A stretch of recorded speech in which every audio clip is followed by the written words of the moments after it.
Salut guys, j'espère que ça va bien. En fait, cette semaine, je vous ai posé 10 questions sur mon compte Instagram. Si vous êtes abonné, vous le savez. Si vous n'êtes pas abonné, vous le savez pas. Puis c'est maintenant que je vais vous répondre. Premièrement, je voulais saluer les gens qui me connaissent déjà. Puis je voulais te souhaiter la bienvenue à toi, que peut-être c'est ta première visite sur ma chaîne YouTube. J'espère que tu vas apprécier le contenu. J'espère que vous allez aimer mes réponses. Fait qu'on peut-tu partir Donc, nous sommes à la semaine 2. Sur mon compte Instagram cette semaine, pour ceux qui me suivent, j'ai publié 10 questions pour ou contre concernant des sujets tabous, des pour ou contre, le ben normal, t'avais seulement voté. J'ai reçu 1986 réponses, comme que j'ai déjà remercié les gens, c'est super nice, je m'attendais vraiment pas à ça. Donc aujourd'hui, je vais faire le vidéo de ces 10 questions-là par rapport à ce que moi Donc sans plus tarder, nous allons commencer avec la première question qui était: êtes-vous pour ou contre le fait de faire une année de plus au secondaire afin d'aller directement à l'université? En fait, c'est sûr que c'était une question qui était peut-être un petit peu plus touchée pour toi, soit qui est au secondaire ou toi qui était déjà à l'université, parce que peut-être que toi tu te dis, moi j'ai passé par là, ben pourquoi les jeunes ne passeraient pas par là? C'est pour ça que il y a quand même eu 59% pour puis 41% contre, fait que je comprends vraiment les gens qui ont voté pour, puis vraiment les gens qui ont voté La question 2, qui était: êtes-vous pour ou contre les gens qui exposent leur corps sur les réseaux sociaux? Pour de vrai, ça m'a surpris. Il y a 60% des gens qui m'ont dit qu'ils étaient pour versus 40% qui étaient contre. Je m'attendais à avoir plus un 50-50 parce qu'avec les commentaires qu'on voit des fois sur les photos, que peu importe, là, les gens posent, on dirait que c'est comme si c'était pas correct de se montrer. Si la personne a envie de se montrer, là, je pense pas qu'il y ait de problème. En fait, c'est à elle de gérer ça. Peut-être que toi, tu dis arc, une craque ou. Mais tu sais, une craque, c'est une craque pour moi. Puis un V de gars en boxeur, moi je trouve ça beau. Puis je trouve qu'il n'y a pas de gêne à exposer son corps, peu importe comment il est fait. Si toi t'es fier, ben pour vrai, continue d'exposer ton corps parce que moi je trouve ça vraiment bien. Nous sommes déjà rendus à la question 3. Ça va quand même vite, on se le cachera pas là. La question 3 qui était: êtes-vous pour ou contre le fait d'appeler les influenceurs, les gens qui sont un petit peu plus populaires sur les réseaux sociaux? Moi, je trouve que c'est pas nécessaire qu'on appelle les gens influenceurs. C'est sûr que... En fait, je sais même pas pourquoi les gens utilisent ce mot-là. En fait, cette question-là, il y a eu 38% des gens qui étaient pour, puis 62% qui étaient contre. Fait que ça se situe... C'est sûr qu'il y a vraiment quand même une grosse marge de différence. Depuis le début, c'est vraiment la question qu'il y a eu vraiment plus d'un bord que de l'autre. Qui était: êtes-vous pour ou contre la chirurgie plastique? En fait, j'ai eu 68% des gens qui étaient pour, puis 32% des gens qui étaient contre. Ça m'étonne un peu parce que je suis des filles sur Instagram qui ont des seins refaits, là, ça arrive, là, je suis pas juste les filles qui ont des seins refaits, mais je vois beaucoup de commentaires de gars ou de filles, les ballons, des gros ballons durs, mais je pense que en y pensant, c'est souvent des gens jaloux qui commentent, fait peut-être que ça a de l'allure qu'il y ait autant de personnes qui votent pour.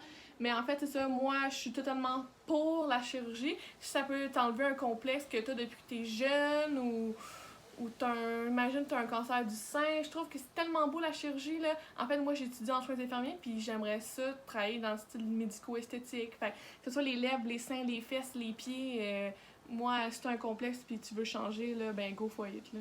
Êtes-vous pour ou contre les mères porteuses? Moi, c'est une question facile pour moi. Je suis pour. Comme la majorité des gens, en fait, vous avez été 87% pour et 13% contre.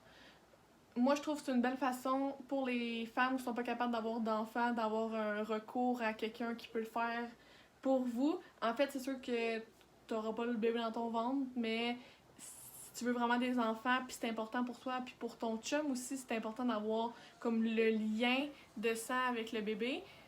Mais je trouve que c'est une super belle façon de pouvoir avoir des enfants là, sans avoir recours à peu importe les autres moyens. Fait que moi, je suis 100% pour les mères porteuses. Êtes-vous pour ou contre le fait d'avoir une relation sexuelle avec un ou une partenaire et de pas lui dire que vous avez une ITS? En fait, 96% des gens étaient contre et 4% des gens étaient pour. Là, il y a beaucoup de gens qui m'ont écrit: ah, j'ai accroché pour, là, je suis pas co pantoute. Puis finalement, c'est ça, fait que ça a un peu comme nuancé le pourcentage. Fait que je me dis que c'est peut-être 87-98 qui sont contre le fait d'avoir une relation sexuelle, puis que l'autre personne vous le dise pas qu'elle a une TS. Fait que c'est pour ça que je vous dis que ça a peut-être un peu influencé le vote. Mais moi, par rapport à ça, c'est sûr que, regarde, si on couche ensemble, pis que t'as une ITS, c'est sûr que tu me le dis, ou c'est sûr qu'on couche pas ensemble. C'est facile de même, là. Fait que je suis d'accord avec la majorité des gens qui ont voté pour cette question, là. Soit tu me le dis, soit on couche pas ensemble. Prochaine question qui était, êtes-vous pour ou contre consommer alcool, drogue, tabac, toutes les bébites que vous voulez pendant que la fille est enceinte? Fait que là, c'était sûr qu'une question qui était peut-être plus aux filles, mais aux gars, ça s'adressait aussi, c'était comme ta blonde, ça dérange-tu qu'elle fume une clope pendant qu'elle est enceinte? Ou du pot, là, c'est aussi légal que la cigarette maintenant. Mais en fait, moi je suis contre. Écoute, je me répète, j'ai étudié en soins infirmiers, j'ai vu en bio toutes les cochonneries que ça peut faire à ton corps, puis toutes les dépendances que ça peut amener à ton bébé. Je te conseille pas ça first. Puis oui, il y a beaucoup de gens qui fument la cigarette pendant qu'ils sont enceintes, puis tu vas me dire, ouais, mais moi j'ai fumé, puis ça a rien fait. Ça se peut, tant mieux pour toi. Genre, c'est le fun que ça a rien fait parce que avoir un bébé dépendant à cocaïne, puis que c'est tellement triste, là. J'ai vu des vidéos là, pendant mes cours à l'école, puis tu veux pas là, que ton enfant soit dépendant. Fait que 96% des gens étaient contre et 4% des gens étaient pour, et moi je me situe du côté des 96%. Prochaine question, êtes-vous pour ou contre les relations d'un soir? 76% des gens étaient pour et 24% des gens étaient contre. Moi, je me situerais parmi les gens qui sont pour. Écoutez, il n'y a rien de mal là, à avoir une relation d'un soir avec un gars ou une fille. Je pense que justement, regarde, vous avez chacun votre façon de penser. S'il y en a qui se disent, ben si ça marche côté sexuel avec le gars ou la fille, ben peut-être ça va marcher dans la vie. Il y en a qui se disent, ben. En fait, il y en a qui sont dans des passes de peut-être ça me tente juste de faire ça un soir puis d'avoir rien de sérieux. Moi, je suis pour ça, là. J'ai pas tout le temps été sage dans ma vie. J'en ai eu, je me cache pas, puis comme j'ai pas honte de ça, là. Je pense que c'est un côté qui est important pour moi, vraiment. Puis il y a des gens que c'est moins important, fait que moi, c'est pour ça que je suis pour. Prochaine question. Être un couple ouvert. J'ai 65% des gens qui étaient contre et 35% des gens qui étaient pour. Moi, pour vrai, c'est difficile. En fait, c'est pas difficile de me situer, c'est juste que, genre, ça m'est jamais arrivé, puis j'ai été en couple 3 fois dans ma vie, puis les 3 fois, c'est comme pas arrivé, puis on m'en a pas parlé, puis on me l'a pas offert, puis je pense pas que ça m'aurait intéressé. Je me dis, partager ton ou ta partenaire à quelqu'un, tu sais, on dirait que j'aurais tout le temps, je me demanderais dans ma tête, qu'est-ce qu'elle fait, genre, il va-tu aimer mieux ça, elle a fait ça de même, puis comme, je pense que c'est juste pas pour moi, mais les couples qui le sont, j'ai rien contre vous autres, là, si les deux acceptent ça, ben pourquoi pas, c'est ça que je me dis, fait que je serais peut-être un peu plus contre, mais je comprends les gens, elles, ils sont pour ou contre l'avortement. Ça, c'est une question qui est quand même touchée à répondre pour moi parce que je ne suis jamais tombée enceinte encore et je sais pas. En ce moment, c'est sûr que ça serait peut-être différent. Tu sais, oui, j'étudie, mais tu sais, j'ai un copain. Fait que peut-être ça serait différent que si je serais tombée enceinte à 14, 12, 16 ans.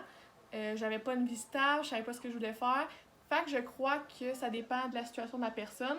Si elle tombe enceinte puis elle le garde quand elle est jeune, c'est une super belle chose, je trouve.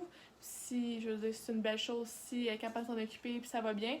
Moi, j'ai des amis au secondaire qui ont eu des enfants jeunes, puis dernièrement surtout, puis je suis comme un peu jalouse parce que moi, je me suis tout le temps dit, j'aimerais savoir mes enfants jeunes, mais là, je me dis, je vais finir mes études, puis après ça, je regarderai si je suis prête puis si je suis rendue là.